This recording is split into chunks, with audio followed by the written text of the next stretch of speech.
Okay, testing, testing. Hello, everyone. Thank you all for coming. So, first I wanted to ask if Mother Mary, who is the priest of St. Mary's Church, if she wanted to come up and give a welcome before we get started. Is she able to do that? Okay. Oh, there you go. Yeah.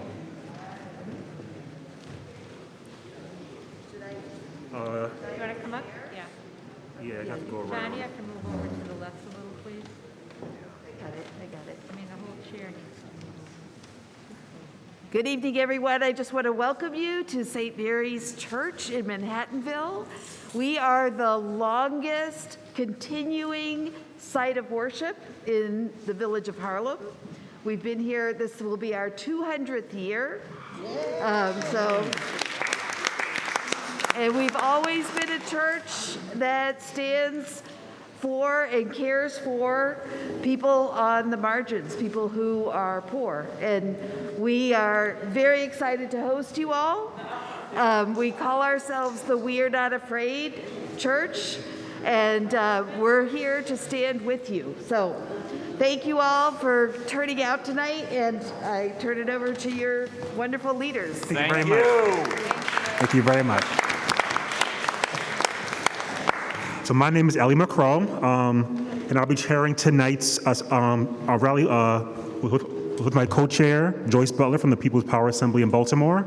So I'm a member of the organizing committee for Pratt Workers United, and we just recently won our union election with 218 votes to 12, and so that's that's a struggle that I've been involved with, and we have to report that was victorious, and that's just work fighting for library workers has sort of helped us. That's sort of the thing that I do to help fight for folks on the margins as well. So I'll stop rambling. Okay, so Joyce, you can go ahead.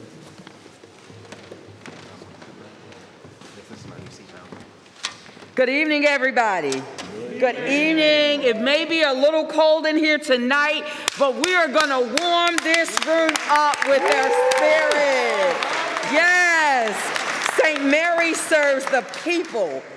So it doesn't get a lot of money from big corporate donors, but we don't care. Everybody say, ain't no stopping us now. Ain't no stopping us now. Yes, indeed. We've gathered this weekend to revive the fighting legacy of Dr. Martin Luther King, who laid his life down to fight racism, poverty, and yes, war too, especially U.S. imperialism. It is my pleasure, my complete pleasure, to introduce Reverend Annie Chambers, straight out of Baltimore. She is the National Welfare Rights Union co-chair, public housing advocate, and founding member of the People's Power Assembly. Ladies and gentlemen, Reverend Annie Chambers.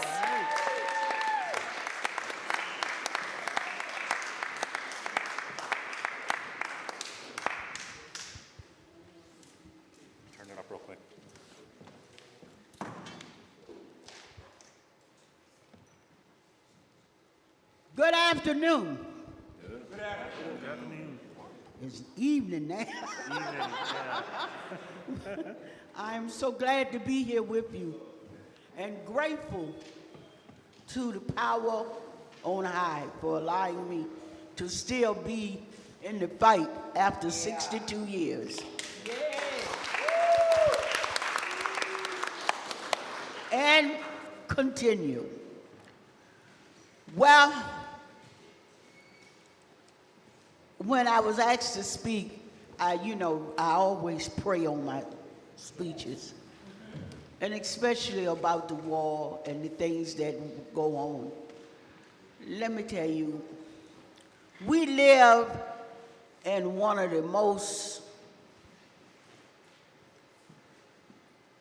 warmongering countries in the world. Amen. And that's America.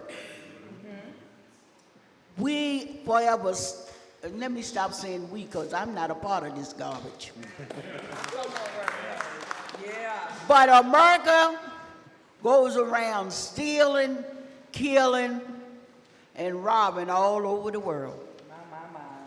And now we're in a dilemma that while we should be trying to talk peace and help make peace, and we're in the situation that we can't do it in this country, we talking about war.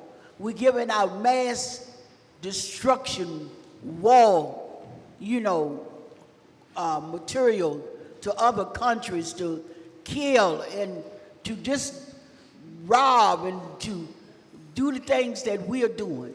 When they asked me about the war, I said, let me tell y'all something. I've been at war. I think I come out my mother fighting. Because America, my war has always been fighting for justice right here in America. Yes. We need to talk about, we got billions to spend to give someone to fight a war. And I'm talking about Ukraine right now. Okay, I'm being open. We got billions to spend. And people falling dead in the street from COVID. People falling dead in the street now from the conditions of no housing. Yes. No food. And we living in America. Right. How do we even point our fingers at another country or anywhere and say, you are bruising your people, when America, this country is the biggest abusers and capitalists in the world. America is the biggest capitalist country. We will sell our mothers for $1. We will sell our mothers for $1. We have, got to stand up against this war machine that's coming up now. And we got, I know we're close to Dr. King's birthday, but y'all know what really, we were out there fighting and marching, and what really threatened him was when Dr. King spoke out against the Vietnam War. Yeah. When he spoke out against the war, then he had stepped on the carpetbagger's big money. And that's why, he got killed. That's why Dr. King got killed. It was all right while we were saying, let us sit beside you. Let us get some education. Let us be able to do these things. There were, some of them were, yeah, well, we with you, they come in the back door, talk their little back door jive. But once he stood up and showed what America was about, and how to greed in America, then Dr. King got killed. And every time we go into a battle, we send in our children, and I'm talking about working class and poor children, die. Not many rich people children die in the war, because they can always get their children out or get them little plush jobs in, the war. But I said to you let me finish with this. I'm a mother, a grandmother, a great-grandmother, a great-great-grand. I'm a grandmother 4 times over.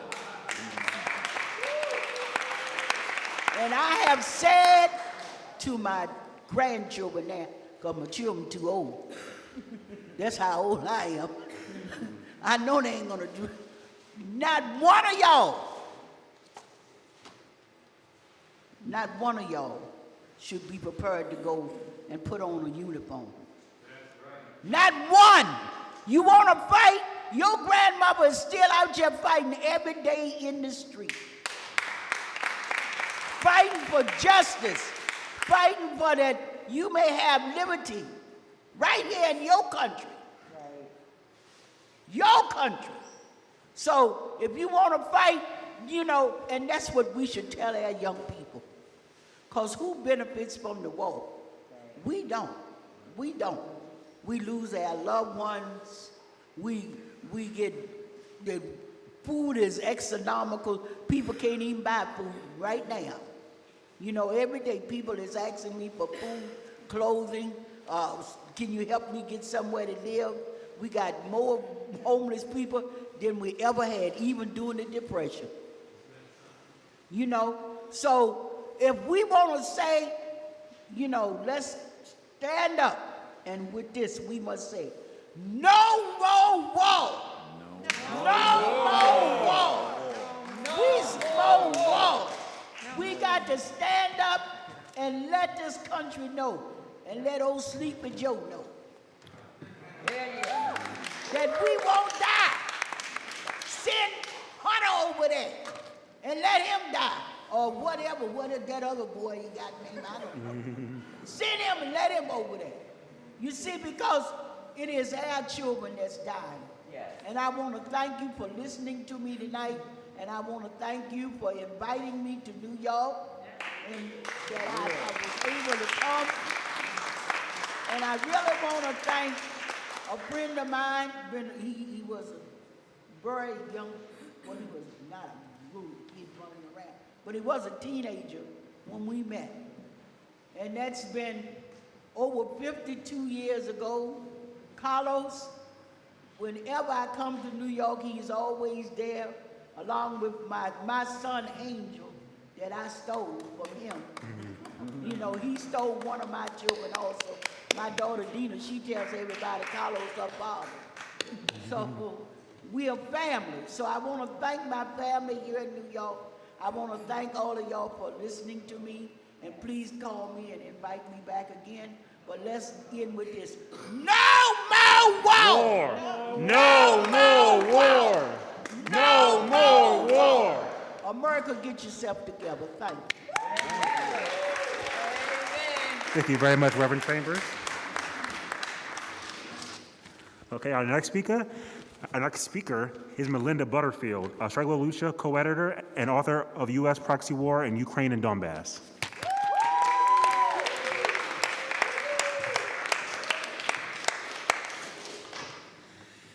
Good evening, friends, siblings, and comrades. Tonight I'd like to take you on a little thought experiment.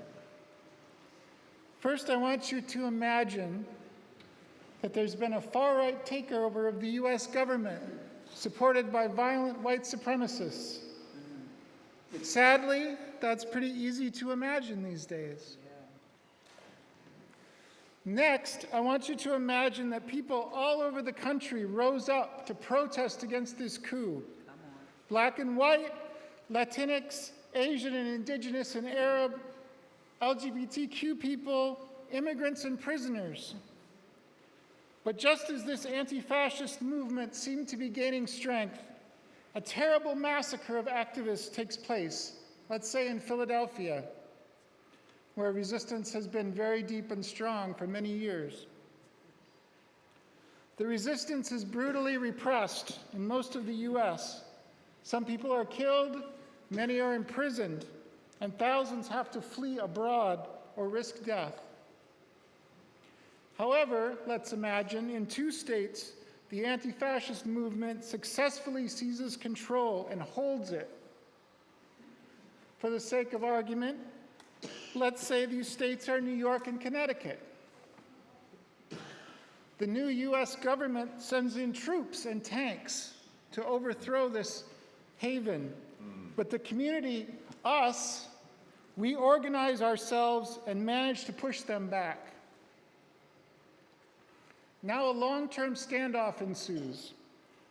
Many of the threatened activists from around the country come to New York and Hartford to help strengthen the resistance. Now imagine this state of affairs continues for 9 years. Trade and supplies for New York and Connecticut are cut off from the rest of the continental US and Canada. Hartford, because of its location inland, is relatively sheltered from attack.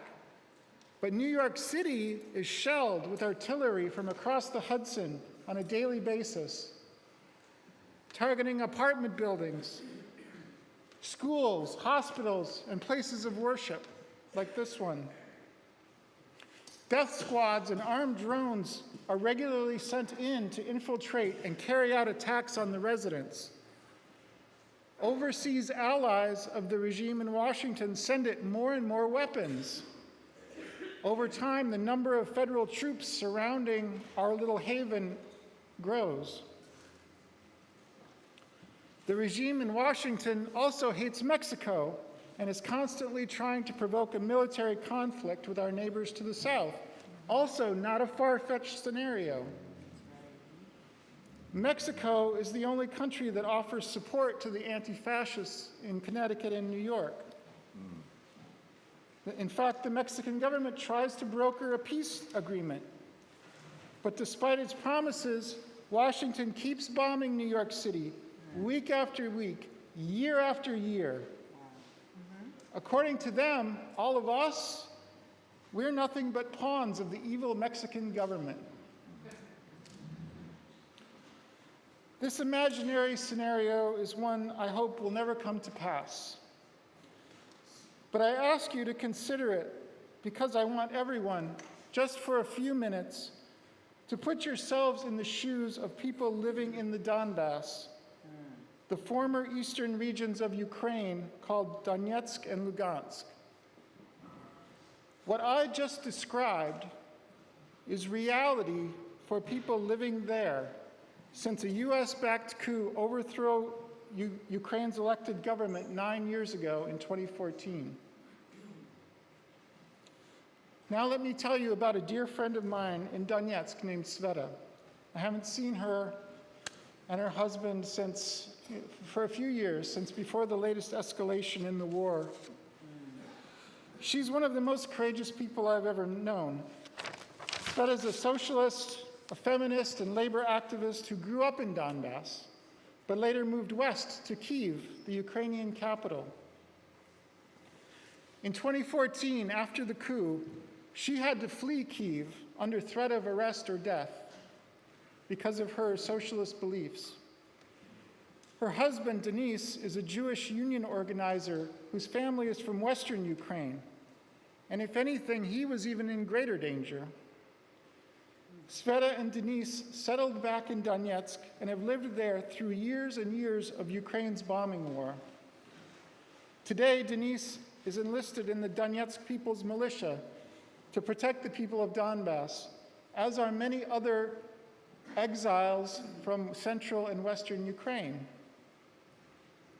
While some people have fled the bombing to go eastward into Russia, Sveta has stayed in the city to care for her elderly father. Almost every day, she posts updates on the situation there. Over the past year, they've grown increasingly heartbreaking. Even her incredible inner strength has been ground down to the bone by the unrelenting Ukrainian attacks on civilians, on her neighbors, on the streets she has to travel for food, medicine, and water. Yes, water, because people have to severely ration water since Ukraine cut off the city's main source. Every time it seems like there might be an end to this nightmare in sight, a new, more powerful weapons system supplied by the United States and NATO gets into the hands of the neo-Nazi Azov Brigade and other Ukrainian military forces north and west of the city.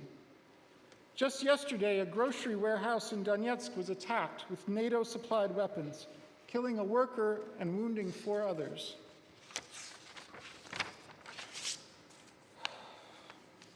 One of the Ukrainian regime's worst crimes started this past summer. Their army began scattering small landmines called petals all over the city. They're about the size of the palm of your hand. They're colored and shaped to look like leaves. If you step on one, you may die, but you're pretty much guaranteed to be left maimed and disabled. The majority of those who have fallen victim have been seniors and emergency workers, and some children too. As of December 21st, there were 87 recorded victims of the petals. The countdown to World War III started long before Russia intervened to protect Donbass last February. People in Donetsk and Lugansk, like people in Yemen and Palestine and North Africa, are guinea pigs for testing US weapons. In the event of a nuclear exchange, they will be the first to die. The avowed policy of the Ukrainian government since 2014 has been to take back the region and cleanse it of the majority Russian-speaking population. The guiding hand behind all of this has been the US government, under both Democrats and Republicans, politicians from both parties in Congress. Building a true anti-war movement here starts with poor and working people recognizing that it's not in our interests, that the $113 billion spent on the US proxy war in Ukraine last year alone is money stolen from our pockets, money that's desperately needed to address the crises of inflation, homelessness, poverty, lack of a public health care system, and climate catastrophe. We have our own battles to fight here, don't we? Against poverty, against racist police killings, which you probably missed it because it wasn't well reported, but were the highest ever recorded last year. Against the terrible attacks on voting rights of people of color, women's reproductive freedom, and the right of trans people like me just to exist. But to be effective, the anti-war movement must be built on a foundation of solidarity with the people directly affected as well. Yeah. And those residents of Donbass and those exiled Ukrainians have been completely written out of the US narrative about this war, and sadly also by many existing anti-war groups. Solidarity isn't a one-way street. Earlier generations learned so much from the struggles of people in Vietnam, Central America, and Iraq. Today, when organized fascist groups are growing more threatening in this country, we need to learn from the people of Donbass and their nearly decade-long resistance to fascism. Because to paraphrase those powerful words of Dr. Martin Luther King, the bombs dropped abroad also explode here at home. They destroy the dream and possibility of a decent life. Thank you. Thank you so much, Melinda. Please see the literature table over there to sign up to get a copy of U.S. Proxy War in Ukraine and Donbass by Melinda here. It tells the truth about the roots of the present war and much, much more. So please, help get it out. Yeah, go ahead. Down with white supremacy! Down with white supremacy! Down with white supremacy! Down with white supremacy! Ladies and gentlemen, our next speaker is the outspoken critic of U.S. imperialism and white supremacy, Margaret Kimberly, executive editor, Black Agenda Report. Ladies and gentlemen, Margaret Kimberly.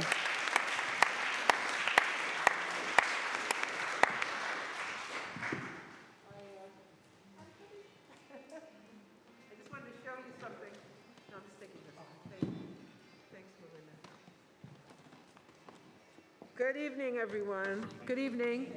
I was debating whether to take my big signs, but I'm going to, yes, if you could. Yes, just opens. Open it. There we go. NATO equals white supremacy.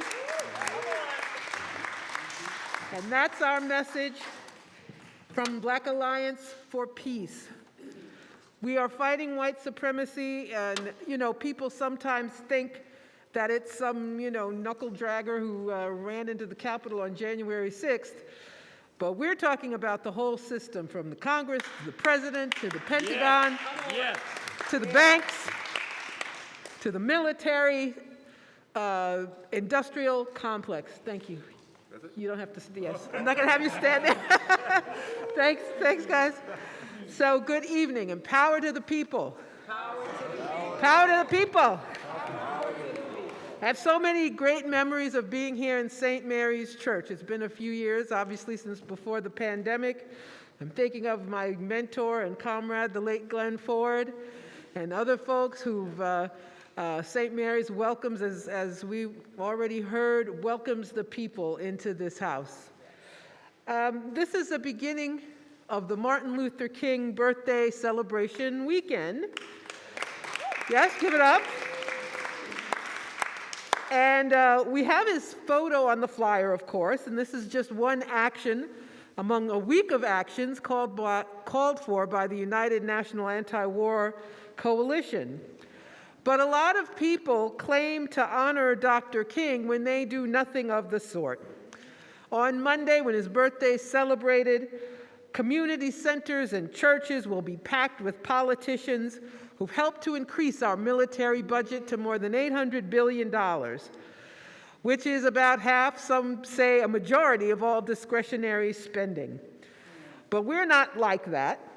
We're here to declare our opposition to those things that King opposed. We don't care that one of the people who looks like him is the Secretary of Defense, Lloyd Austin. We aren't impressed when the killers in chief are black. We've seen that movie and we know how it ends. But if we're going to call for actions in King's name, we must be as uncompromising as he was. And we have another opportunity in a few months to remind the world of what he meant. On April 4th, 1967, King spoke at the Riverside Church, which is just a few blocks from here. And on that day, he publicly broke with President Lyndon Johnson and opposed the Vietnam War.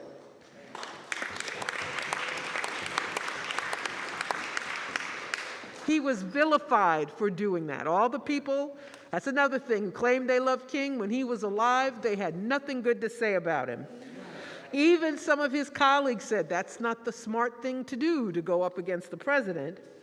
So the least we can do for claiming to remember him and honor him is to be uncompromising as well.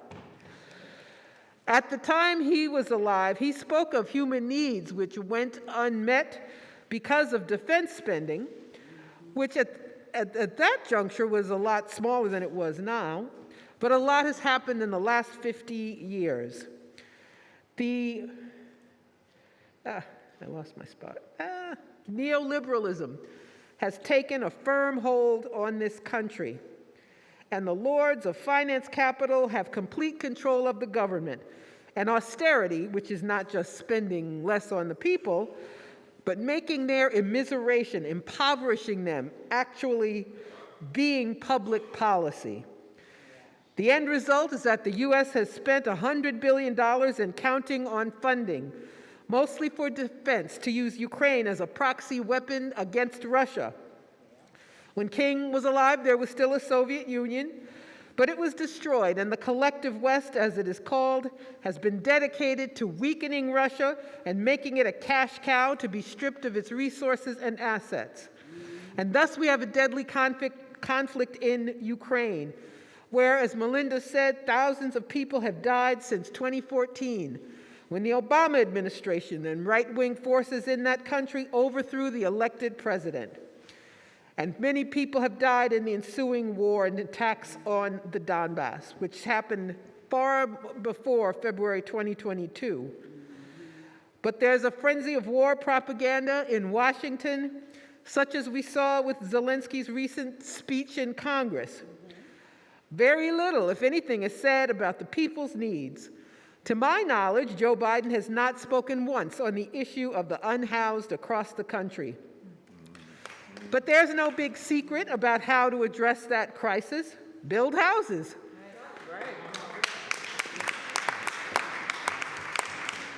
But a country where Raytheon rules is not going to house poor people. And the system functions as it was set up to function. So reformism is a dead end, and so is expecting the electoral process to work for the people. I find it funny that liberals and progressives sneer at the right-wing Republicans who held up the vote for Speaker to make sure their demands were met. Now, these people don't want anything I want, but apparently neither do members of Congress who claim to want what I want. Every time they have the opportunity to speak up on behalf of things they claim to care about, they don't. And I say this to say we know not to put our faith in them. We put faith in ourselves and our organization, which is why we're here tonight.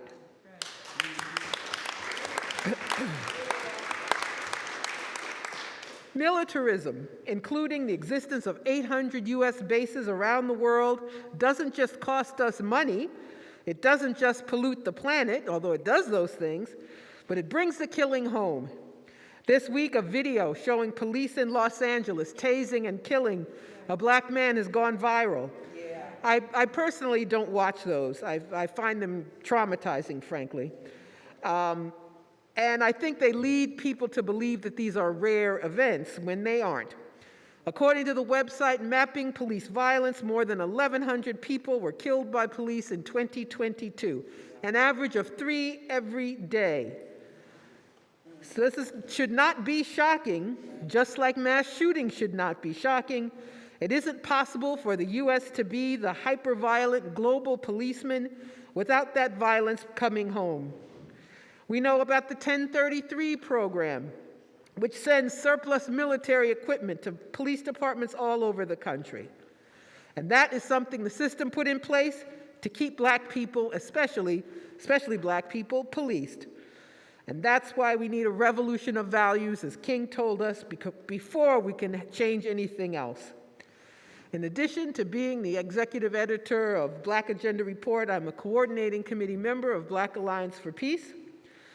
BAP is clear about what ails this country. We're an anti-capitalist, anti-imperialist formation. And we don't just say that $100 billion should not go to Ukraine. We say that NATO and the EU are white supremacist formations, with their very existence threatening the planet. It's funny, the NA and NATO is supposed to be North Atlantic, but NATO and the EU recently declared that they will address, quote, the challenges of China, unquote. I guess they're actually being honest for once. They're imperialist structures who work alongside the US and think they have a right to go anywhere on the planet and interfere anywhere they want. BAP has said NATO is an illegitimate, aggressive structure in the service of Western imperialism and does not deserve any support from African, black, and colonized people, unquote.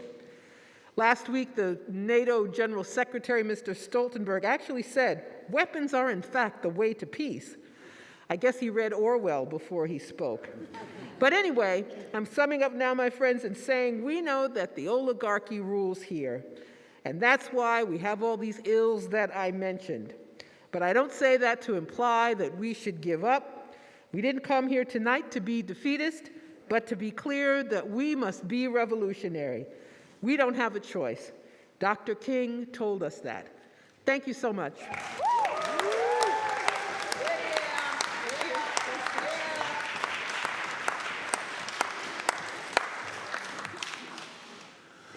We are honored that David Clennon, actor and activist, was able to fly from Los Angeles to be here with us. He has a long history of standing up for what is right in Hollywood, which isn't always an easy thing to do. Thank you. Thank you. Mendacity. Am I reaching to the back? Can you hear me in the back? Mendacity. For me, the big story of 2022 was not the war in Ukraine. The big story was this overpowering, overwhelming tide of official mendacity about the war. and that mendacity was faithfully conveyed and amplified by the corporate mass media. I'm a creature of the media myself. When I act in a movie or a TV show, I get a paycheck from some big media conglomerate. Sometimes I get a paycheck from a company called NBC Universal, which includes Universal Studios in North Hollywood, California, and the huge network of NBC, including the cable news channel MSNBC. By the way, Universal Studios, NBC Universal, made John Carpenter's classic cult movie, The Thing. That's an important piece of trivia. Now, that same corporation, NBC Universal, that pays me to act in fictional shows, that same corporation is paying Rachel Maddow and Joy Reid and Ari Melber and Lawrence O'Donnell, paying them to tell stories that are not supposed to be fictional, like my stories. And a lot of my friends are addicted to MSNBC.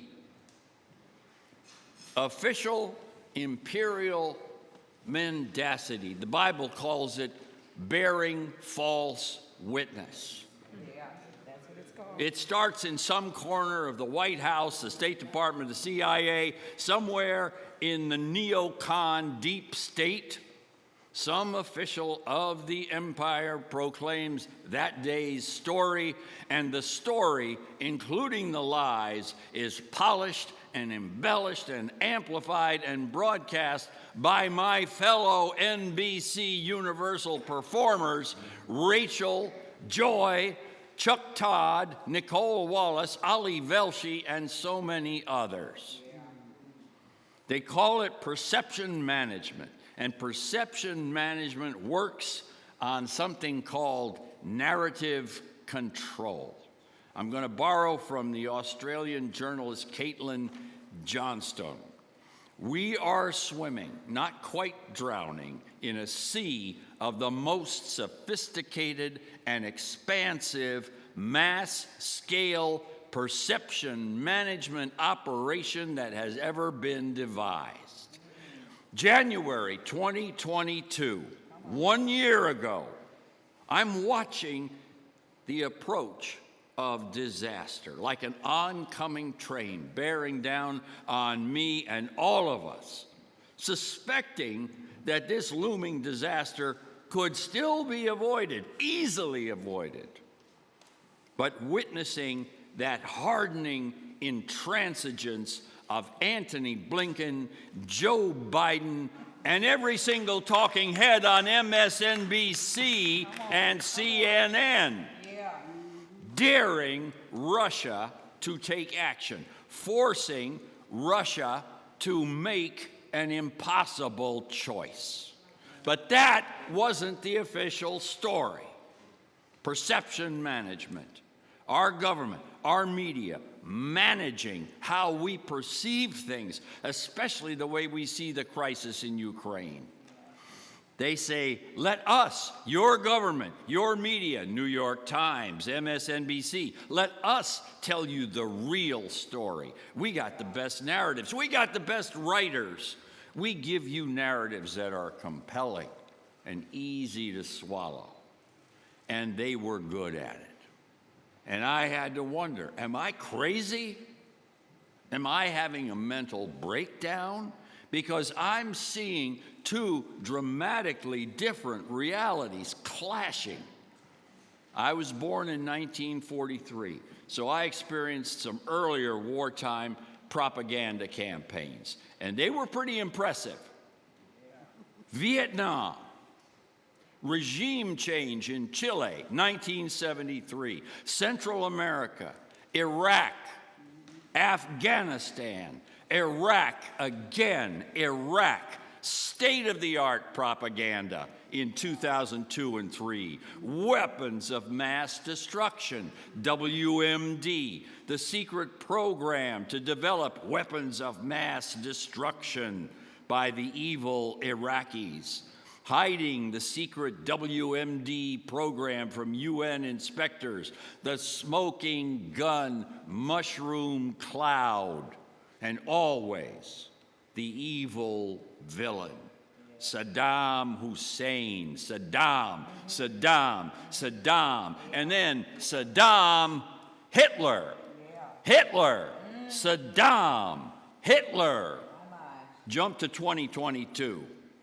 The videos of the war in Ukraine were grim, but what was truly terrifying for me was to be closed inside, trapped inside a false reality which kept telling me that the horror of war had to be blamed on Russia and its insane, satanic, tyrannical despot, Putin, the autocrat Putin, the all-powerful dictator, the incarnation of evil, insane Putin, Hitler. Putin, Hitler. The sheer pervasiveness and total consistency of U.S. imperial mass media propaganda was unprecedented in my lifetime.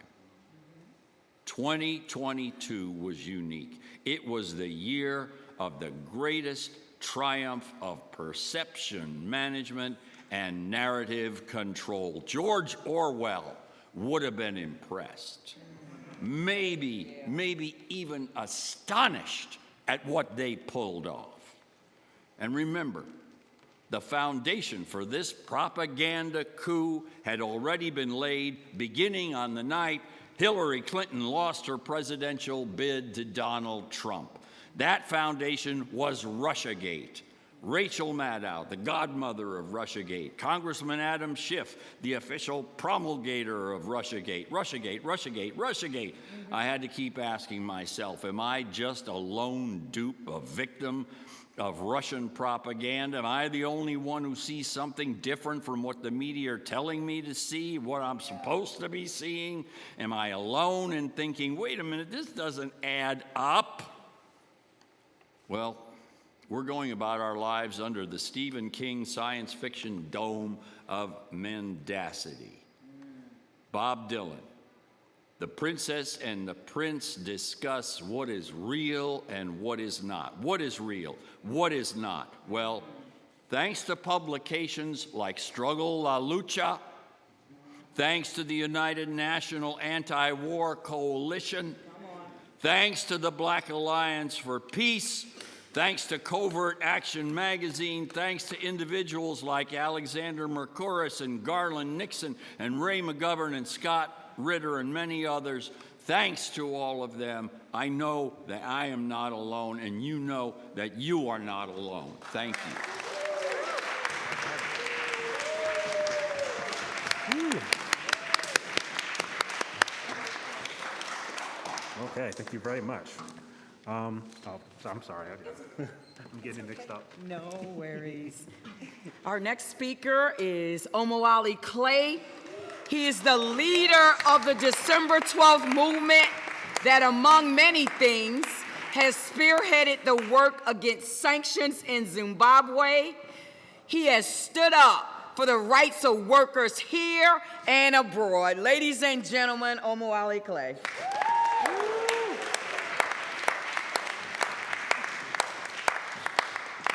Testing, okay.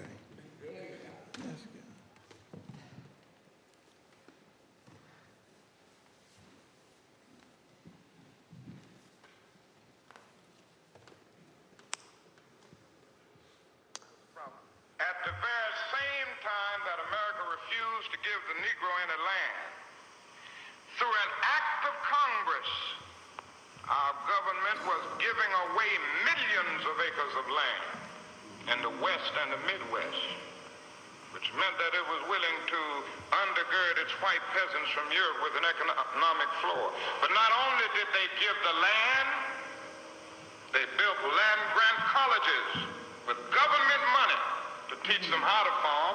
Not only that, they provided county agents to further their expertise in farming. Not only that, they provided low interest rates in order that they could mechanize their farms. Not only that, today many of these people are receiving millions of dollars in federal subsidies not to farm, and they are the very people telling the black man that he ought to lift himself by his own bootstraps. Now, this is what we are faced with, and this is the reality. Now, when we come to Washington in this campaign, we are coming to get our check.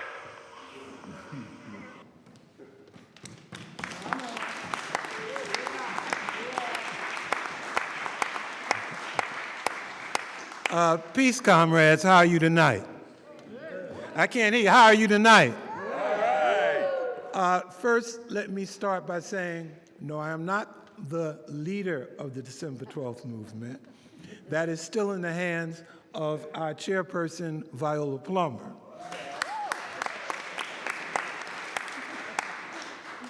Who brings you her spirited revolutionary unity. But before I start my comments, I certainly thought we should hear Dr. King in his own words, in his call at this point in his life for the righteousness of reparations for black people. And as I looked at the flyer that was publicized about tonight's program, I noticed there was an issue around with King for jobs, for health care, for housing, but I think it's critically important to make reparations for black people an integral part of our political programs.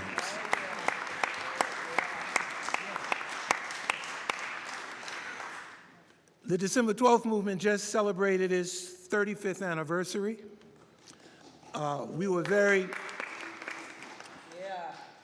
We believe it is a proud history, and I just want to tell you, I'm so happy to be standing here in St. Mary's Church, because part of our history was right here in St. Mary's Church, which was under the leadership of Father Castle. Father Castle was a great humanitarian, a great progressive comrade, and so many of the programs we had here, my goodness, one of the founders of the December 12th movement, Sonny Abubadika Carson, had a meeting with King Tone, who was head of the Latin Kings, when they were trying to build a truce in terms of the gang stuff going on. Sonny was an OG. So King Tone sought him out to negotiate some contradictions between gangs in the Bronx. It was right here at St. Mary's Church. It was here at St. Mary's Church where we had started a program called Jazz Comes to Harlem. And we had a number of jazz shows right here that has eventually turned into our 28th year of our jazz spot in Sister's Place in Brooklyn, 28 years. But it started right here at St. Mary's Church. There were so many programs that we were able to have here under Father Castle's leadership. So I always wanted to just mention that, because Father Castle, I used to tease him, he was in a Paul Newman movie too, I don't know whether you ever knew that. Father Castle, you remember that? He was in a Paul Newman movie, but a tremendous humanitarian and progressive. And I just wanted to say those few words because it's been such a long time since I've been within these walls of St. Mary's Church, and I want people to know what a long history that St. Mary's Church has had in the struggle for human rights and workers' rights for our people in this country. So I just want to say that. So for Father Castle and St. Mary's Church. So, we're kind of preaching to the choir. But let me say, these are the worst of times, but these are the best of times. For revolutionaries, these are the best of times, because the contradictions have gotten so sharp now. They're becoming clearer and clearer who are our friends, who are our enemies, who are our strategic allies, and the work we have to do in the streets in the factories, the service industries, where workers are today. So let me begin by just contributing to the program this evening on two issues. One, on the question of, well, maybe 2.5 issues. One, on the question of reparations. Has to be an integral part of the struggle. Black people have the right to reparations. We have to fight for it. But our position is that reparations is a revolutionary question because this imperial country is never going to give us reparations. But the demand for reparations is a revolutionary call. The demand for reparations is a human rights call, and it's a very important one that has great ferment among the Black community and our struggle for self-determination. Our position around the reparations question, because all questions come under the attack of the U.S. government and all of its intelligence agencies, they tried to turn the reparations question in on itself. You have people like, and organizations like ADOS, who wants to divide the reparations question around, and only these black people can get it and those black people can't get it. We ain't got shit, and they talking about who's getting it. You know? We have people who want to get money to do studies, you know? Give me millions of dollars so we can do studies on whether we were slaves. Our position has been tactically that we have been organizing since we held the first United States reparations rally back in early 2000 in Washington, D.C., that we are calling for an executive order by the president for a down payment on reparations. And I say a down payment so that something can become accomplishable, something that some people can actually grasp, and that the focus of that down payment be on Black health care. And that be the focus for $50 billion aimed toward the Black community in terms of health care. And that's one of the struggles we've taken up and are working on. The second one has been on the question of, in our community, our kids can get a gun faster than their parents can get an apartment. And where do these guns come from?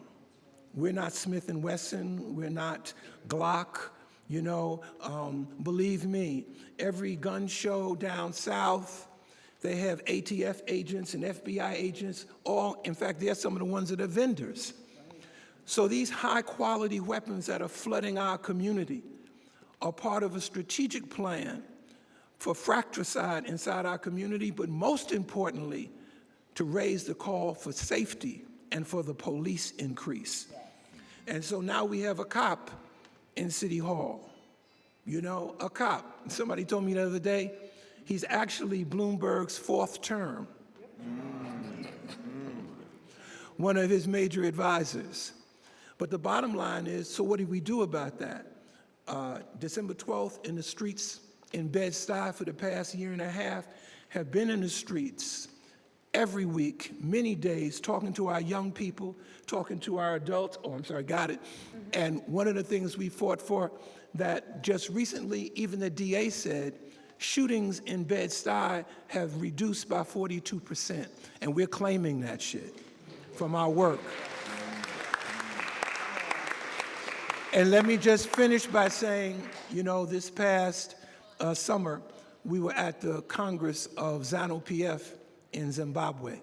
And let me just say very quickly that when the United States called for unity among African countries to support their war in the Ukraine, they were fooled because they think we're still fools to believe that everything that they do is not just sugar-coated bullets. And so they were shocked to find out that African leaders, a significant number, said, we're not down with that. Because China and Russia have actually been doing concrete things to help build up our infrastructure. And Zimbabwe has played a leadership role in that. And because of that leadership role, the African Union and the Southern African Development Community have demanded that the sanctions on Zimbabwe be removed. So I just want to say those things to you this evening.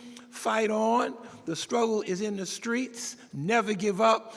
These are the worst of times, but for revolutionaries, these are the best of times. Thank you.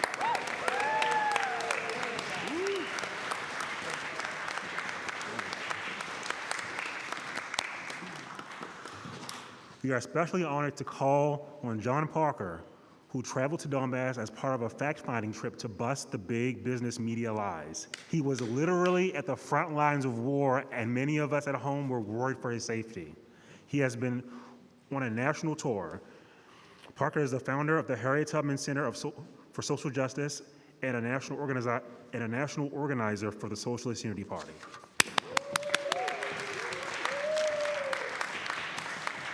Take this up because I'm pretty far away from everybody. But Omar Wally, I know where we can get that $50 billion from. Melinda, you said $113 billion for Ukraine for white supremacy and war. There you go.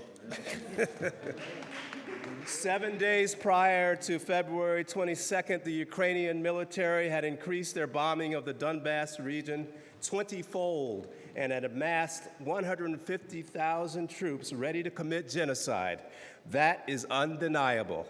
And the only thing that stopped that genocidal massacre was the Russian intervention that was requested by both the Lugansk People's Republic and the Donetsk People's Republic. But in spite of stopping a massacre, which is kind of important, we're being told that we should condemn Russia for various things, and one of them being maybe they helped unify Europe. Well, regarding that, Thierry Meyssan, who used to be a political consultant for Syria and Libya, so he's kind of an insider in geopolitics. He's also the founder of Voltaire Network, which is a very good source for news. It comes out of France. He wrote an interesting editorial titled, "The World Order Already Changed in 2022." Now he writes, "Everyone is now beginning to think for themselves. We are not yet in the multipolar world that Russia and China are trying to bring about, but we are seeing it being built. It all started with the Russian military operation to enforce Security Council Resolution 2202 and protect the entire Ukrainian population from its integral nationalist government." Now, why is he saying that?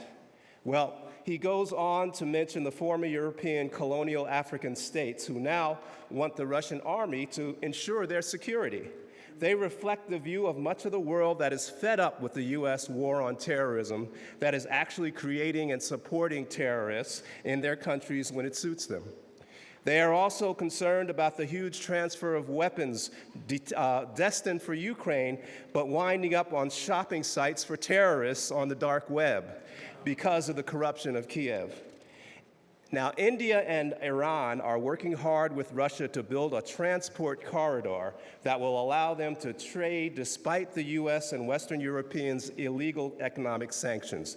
Already, Mumbai is connected to southern Russia, and soon to Moscow and St. Petersburg. Beijing is building roads in Eurasia from east to west. None of these relationships are imperialist relationships. They are not exporting capital. They are helping developing countries build up their infrastructure for mutually beneficial economic interests, unlike the financial gangsters of the West, like the IMF and World Bank. See, if the glasses you wear only direct the light into your eyes from Europe, giving a Eurocentric view of the world, you don't see the global South. You don't see that countries in Africa, Latin America, and Asia have a different view and collectively can have even more of an impact on the world than Europe. But I don't want to give the impression that Europe is united either. Back in August, veteran journalist and TV host Saeed Naqvi wrote in the Indian Observer about French President Macron's leaked conversations displaying anything but unity, but for once, honesty. He said basically that the Western hegemony may be coming to an end. France, the UK, and USA, he said, contributed to the world in this way. France is culture, England is industry, and America is war. He then criticized wrong choices made by a series of U.S. presidents from Clinton on. He also said China and Russia have achieved great success over the years under different leadership styles, then mentioned how China lifted 700 million people out of poverty. But in France, he said, the market economy is increasing income inequality at an unprecedented rate. Ouch. Woo. Macron is no anti-imperialist now. He refused to take down statues of colonialists and brags about France's possessions of French Guyana. So he's not cheering on an end to hegemony. He's crying about it. He's crying about it and blaming the U.S. administrations from Clinton to Biden for ruining the party. And did you hear what Biden said when Zelensky was here in December? It's crazy. In response to a Ukrainian reporter's question about why the U.S. isn't arming Ukraine with even more advanced weaponry, he said, quote, "The idea that we would give Ukraine material that is fundamentally different than is already going there would have a prospect of breaking up NATO and breaking up the European Union and the rest of the world." Hey, it gets better.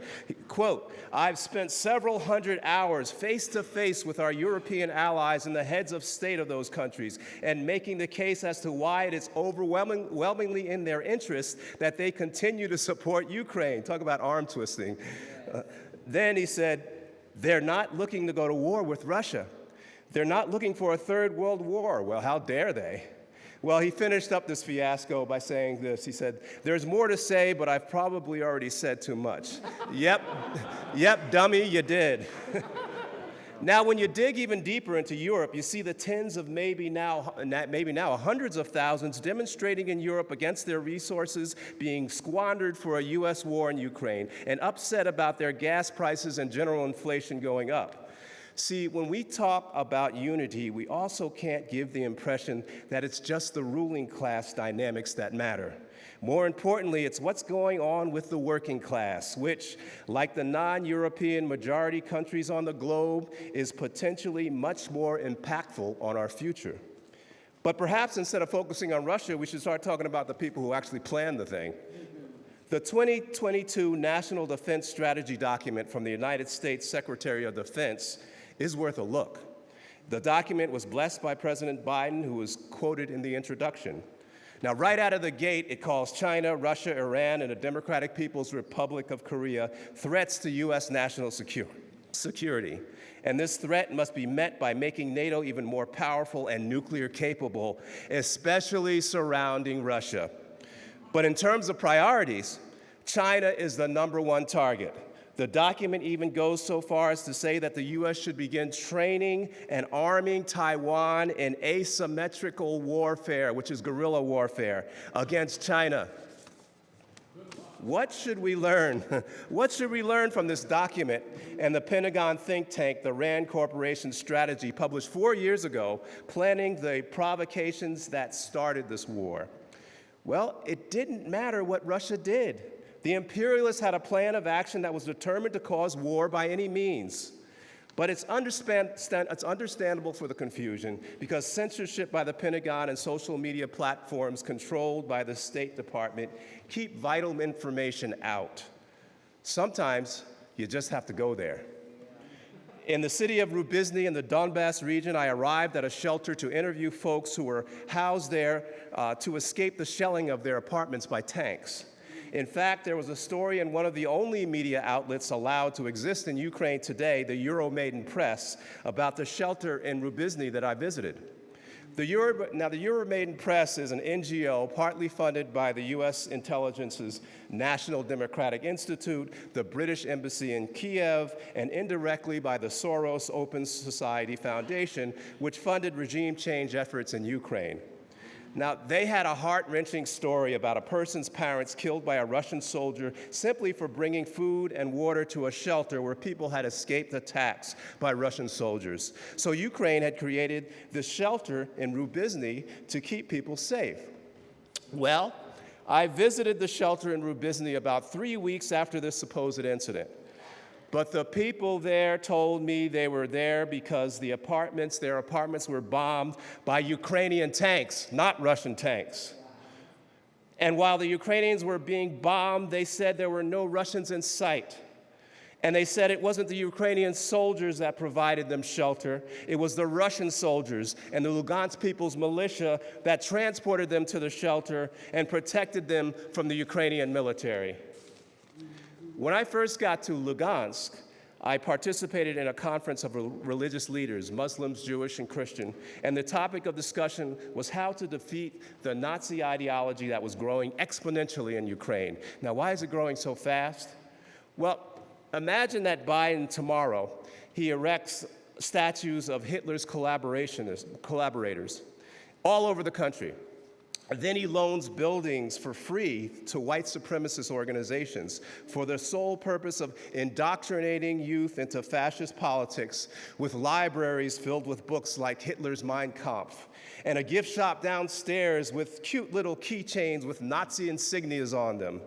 Then, to add icing on the cake, he abolishes every police department, we'd like that, but then he replaces them with the Klan and fascist white supremacist organizations. Now, I am not exaggerating one iota when I tell you that that is exactly what's going on in Ukraine today.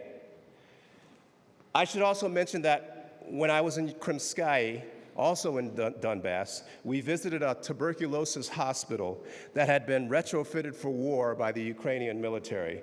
Now, on the wall was a giant swastika painted on it, and next to it was a Sonarand, a symbol appropriated by the Nazis in World War II and used today by the Ukrainian Azov Battalion.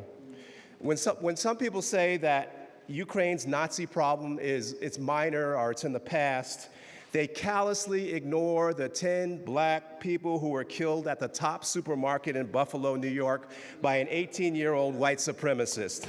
He was wearing the emblem of the Azov Battalion, the same Sonarand I saw on that wall in Krymskaya. Now, this youth said he was inspired by New Zealander Brenton Tarrant, who killed 51 Muslims in a mosque. In his manifesto, Tarrant wrote that he was in direct contact with the Azov Battalion and was planning to go to Ukraine for military training. Now, in 2019, Time magazine interviewed a former FBI agent who admitted that 17,000 white supremacists around the world had traveled to Ukraine to get military training. Azov and its partners have used some of the billions of dollars Ukraine has received in funding and training from the U.S. since 2014 to build a very successful social media presence aimed at alienated youth. Things are indeed changing, and we must come to the realization that we can no longer allow the U.S. ruling class the luxury of pushing us over the cliff of poverty and climate disaster and World War III. You know, Dr. King said, the greatest purveyor of violence in the world today, my own government. And when he was certainly talking about the most belligerent, violent, aggressive military alliance that history has ever seen, NATO. Now, we have the power to end the war and stop the tens of billions stolen from us to fund a war that does nothing but create death, inflation, and misery. We just need to be clear on who the real enemy is. And it's not Russia. It's not China. It's U.S. imperialism and their attack dog, NATO. And it needs to be put down like the rabid dog that it is. Abolish NATO now. Abolish NATO now. Abolish NATO now. Thank you.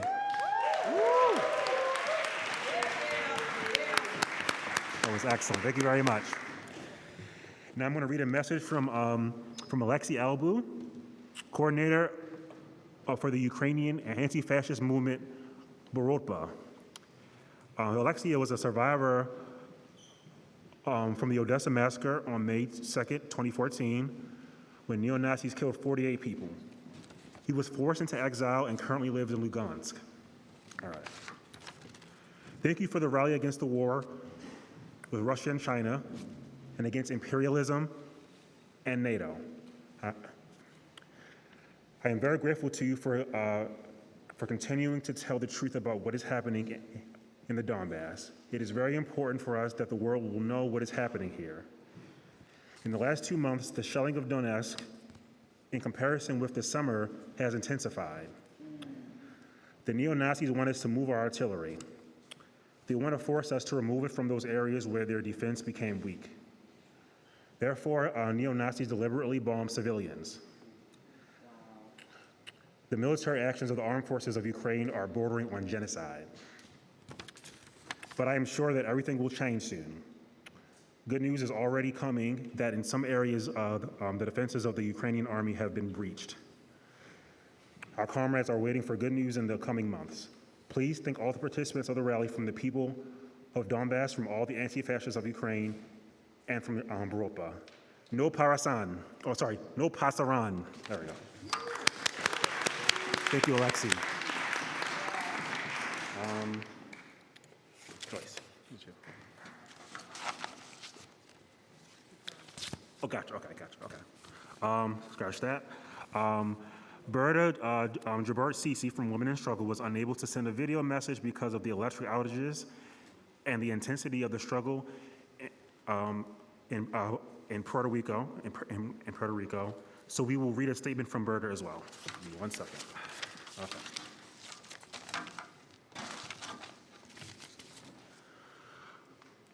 I am sending greetings and solidarity from Puerto Rico to tonight's important event. Puerto Rico is suffering the ravages of privatization. Our people still suffer from lack of electricity and food, cuts to education, and people's services. This is a war on Puerto Rico.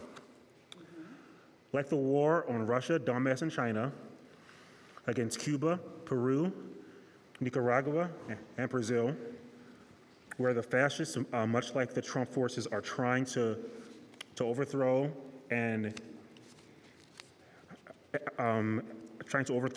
elected government.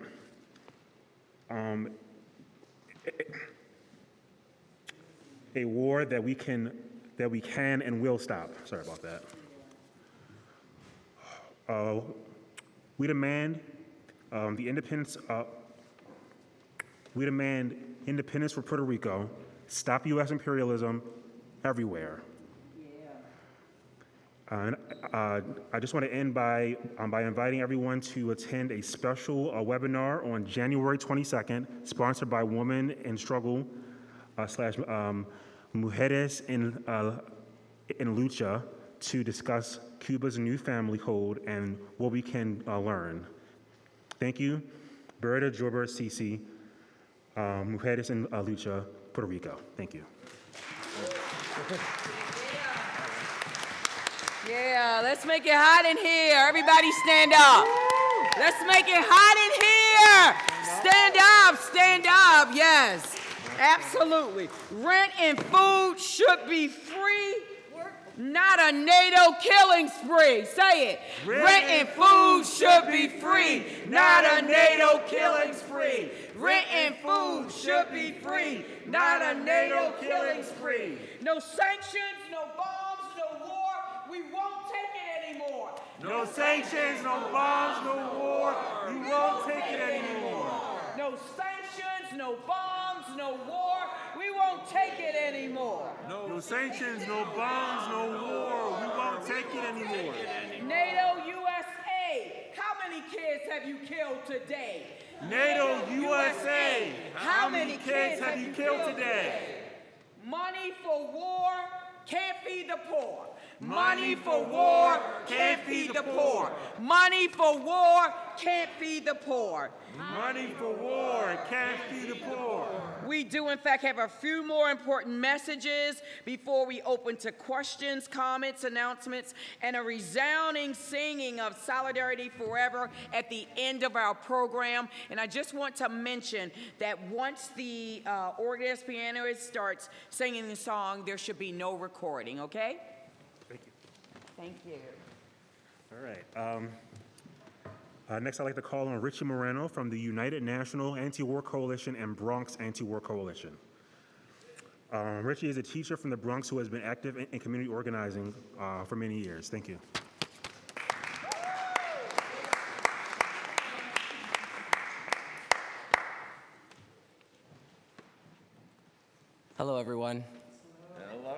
I'm coming from the Bronx, New York. Anybody else here from the Bronx? Yeah. Woo! All right, Bronx in the house. All right, so sorry if this doesn't make a lot of sense. I wrote it on my way here. So here it goes. When it comes to criticisms of the dissemination of imperialist propaganda, many anti-imperialist activists focus on propaganda campaigns waged by corporate media, rightfully so. But as an anti-imperialist public school teacher in the South Bronx, I want to draw your attention to the U.S. education system as a tool of imperialism. The purpose of education in the U.S. is to create a society that is prepared to maintain the U.S. empire and its hegemon, not challenge it. The indoctrination of American exceptionalism starts young and it starts early. The U.S. ruling class not only has a grip on mainstream media, but the entire education system. Frances Fitzgerald, in her famous study of U.S. school textbooks, summarized the core message of these books when she said, quote, "The United States has been portrayed as a Salvation Army to the rest of the world, and that throughout its history, it has done nothing but dispense benefits to poor, ignorant, and deceased countries. The U.S. has always acted in a disinterested fashion, always from the highest of motives. It gave and never took." American exceptionalism explains why our education system and media are predicated on teaching us that we are the best and that everything they tell us is the truth. When I began teaching at a South Bronx public school, I quickly realized that students are not taught to challenge narratives or how to think critically and ask critical questions. They are taught to sit down in their chairs like sponges and absorb a whitewashed version of the settler colonial state's genocidal founding history and theft and oppression of African and indigenous people in the global South. Let me be clear, the U.S. education system is not a system of empowerment nor liberation, but a system of indoctrination and integration.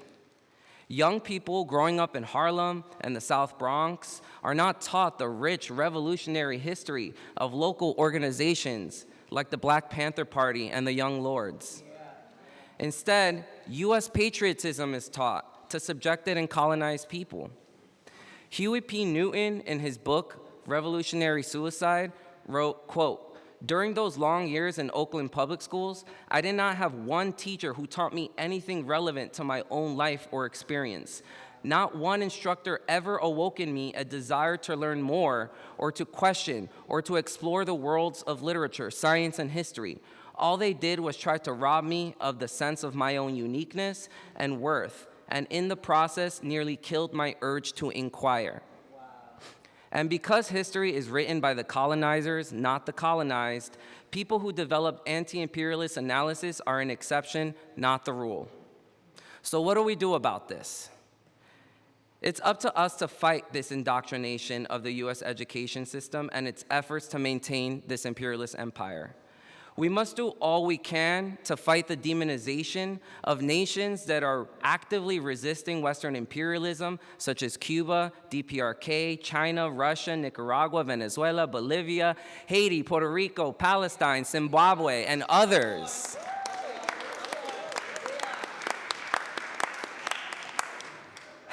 I know it's not trendy to defend China right now, nor will you earn any brownie points for defending Russia's determination to liberate the people of Donbass from Ukrainian and Western fascism.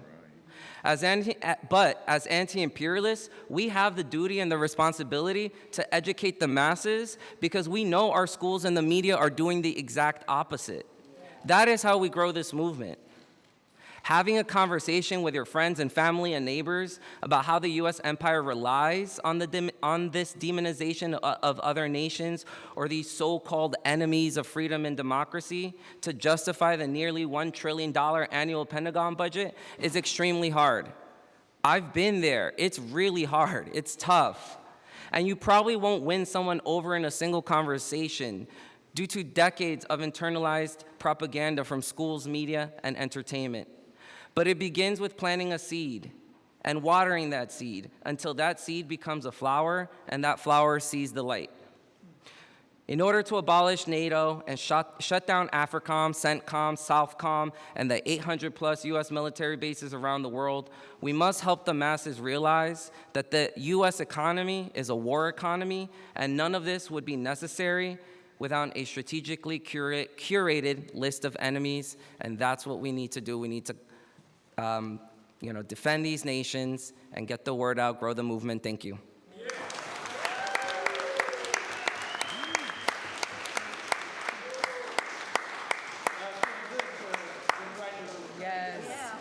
Ladies and gentlemen, freedom is not free. We have a bucket going around. Please donate, donate, donate. The struggle continues.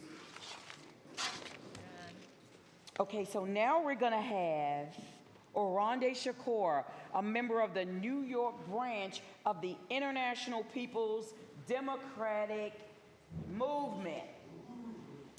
Huru Movement, and I apologize. Ladies and gentlemen.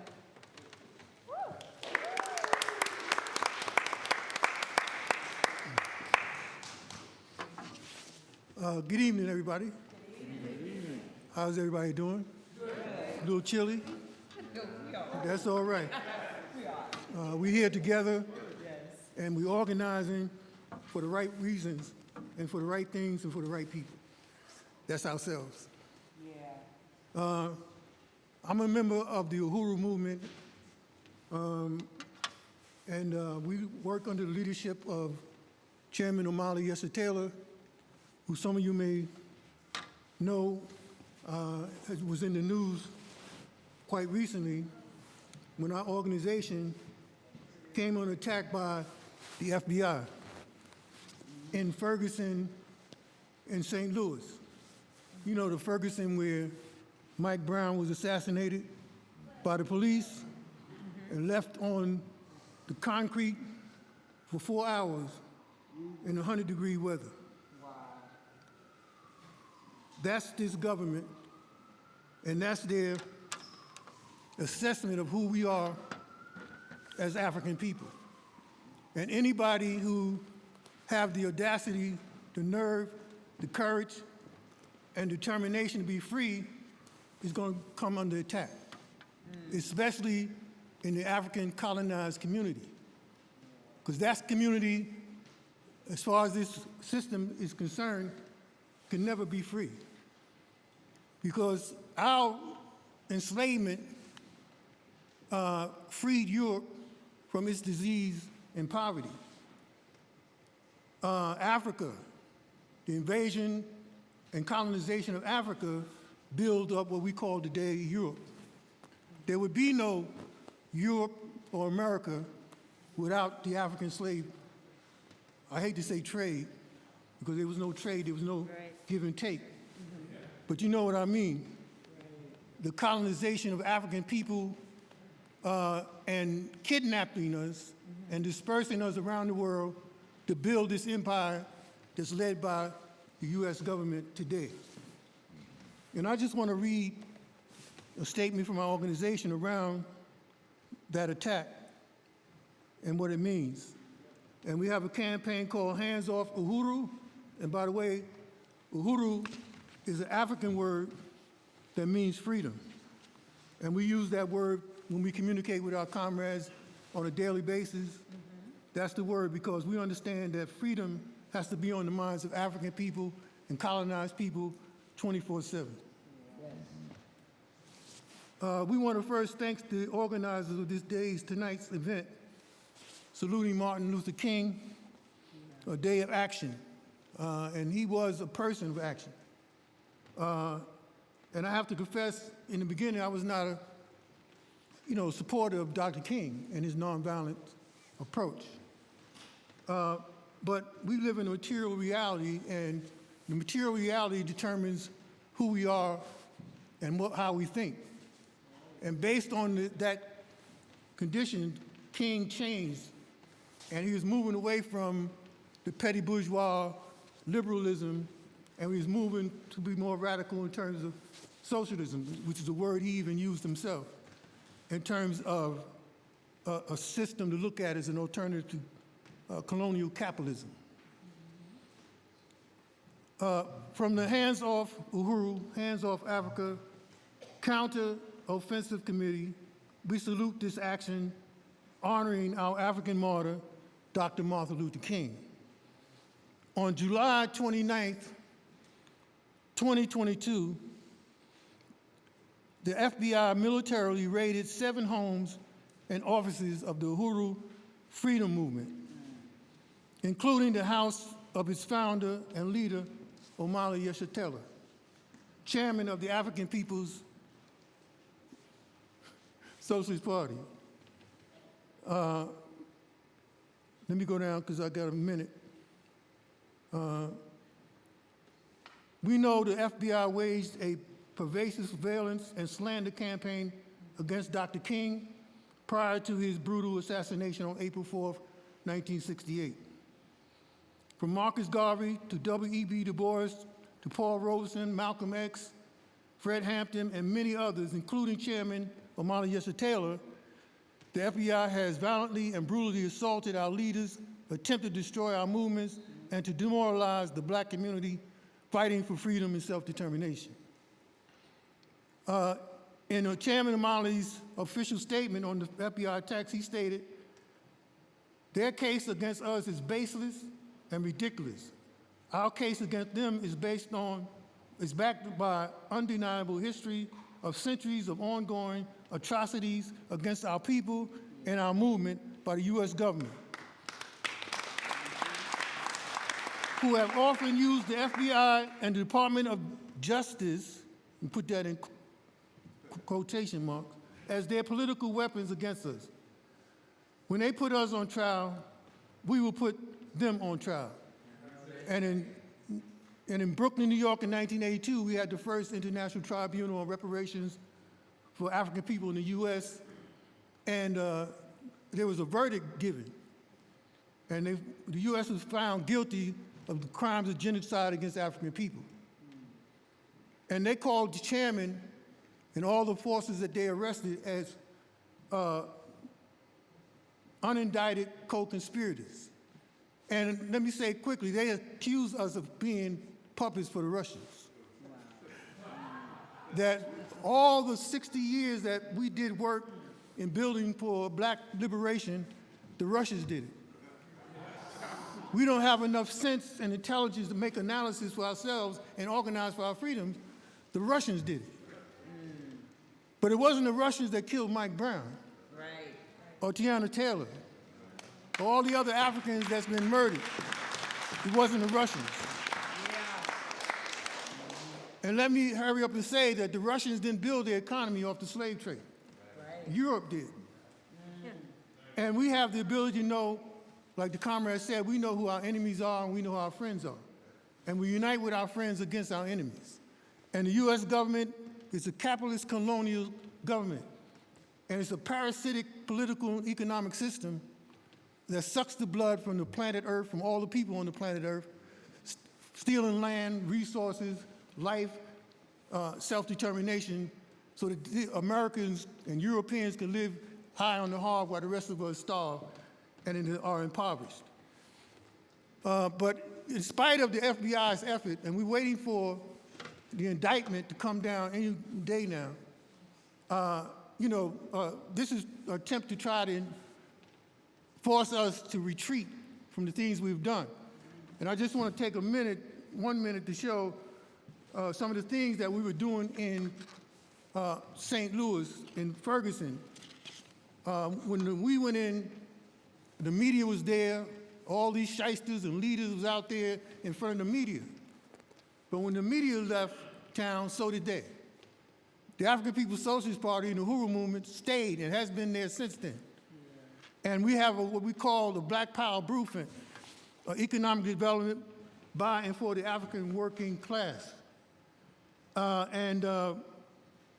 We're building an independent workforce program for those people who've been incarcerated and will be returned home, will be trained in the culinary arts. We've taken over a lot of properties in that area that's been left dilapidated and falling down. Some we had to tear down and build. Some we're going to turn into a Uhuru Jiko commercial kitchen, a future headquarters for Uhuru Foods and Pies. You may be familiar with that. That's one of our economic institutions, and we have over 50 of those. And and one of the things we did in Ferguson that we're real proud of is we built a basketball court. The children were playing in the street, in the traffic, because the government didn't feel that they was valuable enough to build a damn basketball court. And we, through the people and the donations from other people around the world, we took this abandoned lot and we built this state-of-the-art basketball court guarded in red, black, and green with the flag flying. And that's one of the reasons that they attacked us, because we were showing our African working class how to be self-reliant and not waiting for this government will never, ever, like Comrade said, to give us our reparations, our due. Those things have to be taken. You know what I mean? And they got that wealth at our expense. And for us to be free, it's going to be at their expense. You know what I mean? So I have some flyers here I'm going to give out when I sit down. If you want to participate in our defense campaign, you want to call the chairman to come in and speak at your group, et cetera, the information will be on these flyers. And just to end, Sekou Touré said, when you are praised by the colonists, it means that you are bad for your people. When they say you are bad, it means that you are good for your people. The day that they say I'm good, that means I betrayed you. Sekou Touré.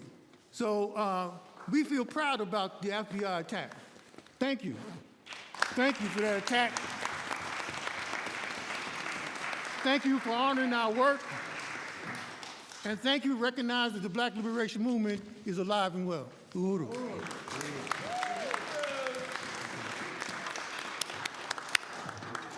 All right, next I'd like to call on Jessica Swartz from the Freedom Road Socialist Organization. FRSO has been on the front line of opposing U.S. imperialism.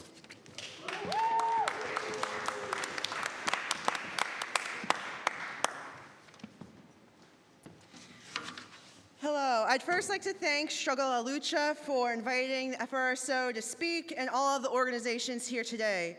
It's important that we all come together to commemorate Martin Luther King Jr. and his legacy of fighting back. Most of us have been taught the sanitized version of Dr. Martin Luther King, that he had a dream, that he was peaceful, someone who just wanted people of all races to just get along. Oftentimes, this image was juxtaposed to Malcolm X, who was labeled as violent and a radical, as if those are bad things. And we all know that this is an incredibly watered down, false history. Dr. Martin Luther King Jr. not only fought for racial justice, but for the labor and anti-war movements as well. His comments on the Vietnam War further made him a target of the US government. As a Marxist-Leninist in the Freedom Road Socialist Organization, it is of utmost importance to not just support the legacy of Dr. Martin Luther King Jr., but to continue his struggle in our movements today. We in the Freedom Road Socialist Organization do this in numerous ways, from being among the rank-and-file workers, such as the Teamsters, to protesting U.S. interventions abroad, to fighting against police crimes and for community control of the police as part of the National Alliance Against Racist and Political Repression, and standing with the nurses of NYSNA, who, as many of you may have heard, went on strike this week and won their fight for a fair contract and safe staffing. And too often, socialism and national liberation are seen as separate ideologies, when in fact they go hand in hand. It is revolutionaries like Harry Haywood and Claudia Jones who took the works of Stalin and other Marxist-Leninists and applied it to their own conditions, creating the theory of the Black Belt South as part of their struggle for national liberation and self-determination. The Black Panther Party used scientific socialism to fight white supremacy, and were infiltrated and attacked by the enemy because of this. leaders like Thomas Sankara used social programs to liberate his people, only to be assassinated because of the threat he posed to US and European imperialist powers. It is when Black people and other nationally oppressed people use socialism and take on the imperialist powers of the world that they are seen as especially dangerous and need to be taken down. It is the responsibility of revolutionary white people in the working class to combat white chauvinism as well and unite white working class people to the national liberation struggle, because without this strategic alliance of the working class with the oppressed nations of the world, we will not win. And I don't know about you all, but I know that we will win! Thank you.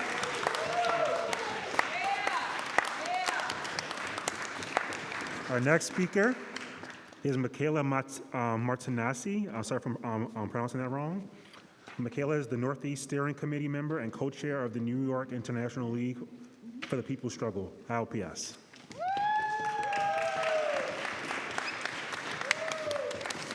Hello. Good evening, everyone.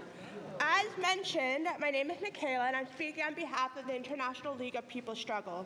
It is an honor to be here with such incredible speakers, and I hope to join the chorus of voices honoring Dr.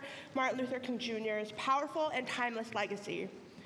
ILPS is an alliance of organizations around the world that have united to fight against one of the most insidious and violent enemies that we face today: imperialism. Yeah. Imperialism is responsible for the destruction of land. It's responsible for genocides, poverty, and famine all over the world. It is vicious. However, imperialism is also the catalyst of people's resistance. There is nothing as strong or as powerful as people uniting against the many-headed beast that is imperialism on a global scale. It is exceptionally pertinent to think and learn from Dr. King's long history of mobilizing people in the United States. Not only did he mobilize the masses against racism and champion labor struggles, but he also was a staunch supporter of the anti-war movement. I actually want to reference the same speech that Margaret Kimberly referenced earlier. It's called Beyond Vietnam. In there he says, "Perhaps the more tragic recognition of reality took place when it became clear to me that the war was doing far more than devastating the hopes of the poor at home. It was sending their sons, their brothers, their husbands to fight and to die in extraordinarily high proportions relative to the rest of the population. We were taking the Black young men who had been crippled by our society and sending them 8,000 miles away to guarantee the liberties in Southeast Asia, which they had not found in Southwest Georgia and East Harlem." What Dr. King zeroed in on in this speech is that war abroad means fighting for freedom in countries that were already free before the U.S. ever set foot there. It means fighting for the freedom that oppressed people here in the U.S. have yet to experience. Now, close to 60 years later, what Dr. King said in that speech still rings true. And the cries of those affected by U.S. imperialism at home and abroad is loud and deafening. U.S. imperialism today looks like the continued embargo on Cuba that forces them into stifling poverty. It looks like the sanctions on Venezuela, Syria, Iran, and countless other countries that is just as violent as troops on the ground. Imperialism today is supporting fascist dictators like Bongbong Marcos in the Philippines, or aiding and supporting coups in democratically elected governments. It is also holding debts over independent nations' heads so they cannot fully have their own autonomy, like in Puerto Rico and in Haiti. U.S. imperialism looks like President Biden giving $3 billion a year to Israel to occupy and genocide Palestinians. And it looks like the $50 billion that Congress is going to be giving fascists in Ukraine to fight war against Russia. And it looks like the NYPD's budget of $11 billion to continue to kill black and brown people right here in New York City. It is absolutely despicable that President Biden can give out billions for war when the people at home don't have jobs, are saddled with medical and student debt, can't afford housing because prices are skyrocketing. Thank you. Actually, inflation is so high that in some parts of the country, a dozen eggs cost $9. So how do we stop wars abroad and the violence here at home? Well, to quote that same speech from Dr. King, he says, "The war in Vietnam is but a symptom of a far deeper malady within the American spirit. And if we ignore this sobering reality, we will find ourselves organizing clergymen and laymen concerned committees for the next generation. We will be marching for these and a dozen other names, attending rallies without end, unless there's a significant and profound change in the American life and policy." And I think the last part is really important. We will be continuing to march for countless countries and attending countless rallies unless there is a significant and profound change in America. I know I'm speaking to a room of organizers and fighters. I'm speaking to people well-versed in theory and the ideas of change and mobilization. However, as we're in a new and heightened period of people's resistance all over the world, we must remain vigilant against the enemy. Because as the people's movement swell to face the challenges of imperialism, fascism, racism, and bigotry, the enemy will be ready to strike back as well. That's why, as ILPS, we not only fight against imperialism, but we are fighting against counterinsurgency, we're fighting against surveillance, we're fighting against political repression. So when we ask you to join the fight against imperialism, we're also asking you to join the fight to protect our communities, our fellow organizers, and activists against this repression. We must stand together to fight the enemy.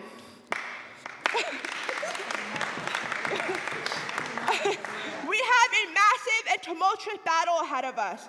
Let us lean on each other. Let us lean on solidarity. Let us win this war as one.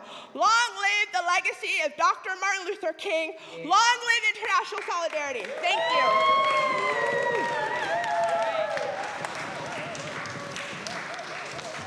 Let's give another hand for all our amazing speakers tonight. Thank you all very much. So, how y'all feeling? Do y'all think we can do a Q&A tonight? Do folks want to do that?